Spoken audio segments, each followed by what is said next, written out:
Part 1. Remembering. Dad says that everyone here is in survival mode. He has a lot of memories associated with this place. A distant home, working at the Feria San Joaquin, selling fruits at 13. The pink house where Mestre Valdemar lived. The yellow tiled spot on the corner where he first saw capoeira. Dad tells me of his dreams of creating a community center in Liberdade, and the small house that held 4 generations, now 5, of our family. My great-grandfather Siriaco was Portuguese. According to my tia Nila, he abandoned my great-grandmother Maria Isadoria after having 6 children with her. He was white, she was black, and his family did not approve. He left us the land, though. Tia Nila says to ask my vovo the whole story. She's the family historian. She'll know everything that's happened. My vovo is the last one of her siblings still alive, and she carries all of the stories with her.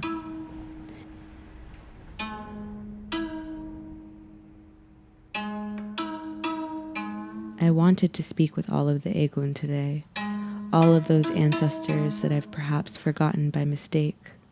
I want the names I never knew to arrive on my tongue as if I'd always known them. I want to hear all of their secret messages. Vovo knows all the stories, but sometimes I grow tired just trying to absorb it all. It's going to take time for me to really understand the purpose of this trip. I'm not sure what home is, but I know this land is loaded with history, the chaos of so many people and all of their ancestors. This land seems to carry energy with a force.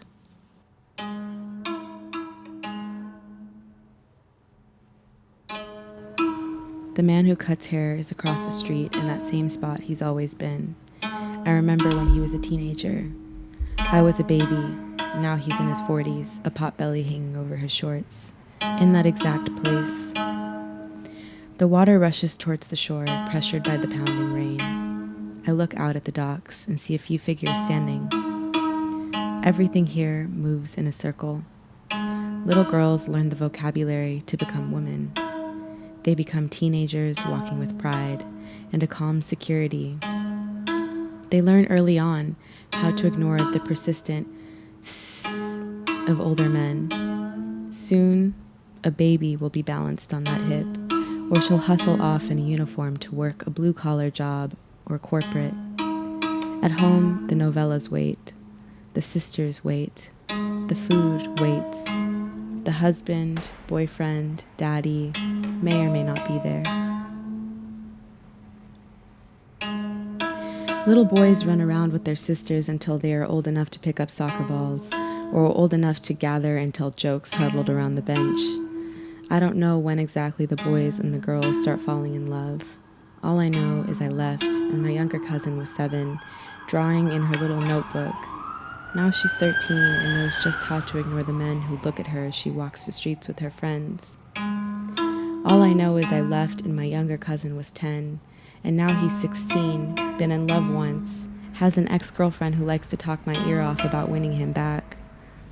Now he listens to music on his headphones and complains when his mom asks him to do something. I don't know when exactly the boys and girls start falling in love. I only see when the babies come. Other men and women, too, will begin pushing carts, gathering car parts, selling coffee and cerveja, bringing fish to grandmothers. They come home to food and dominoes. They come home to beer and brothers. At a certain age, they will all retire, perhaps.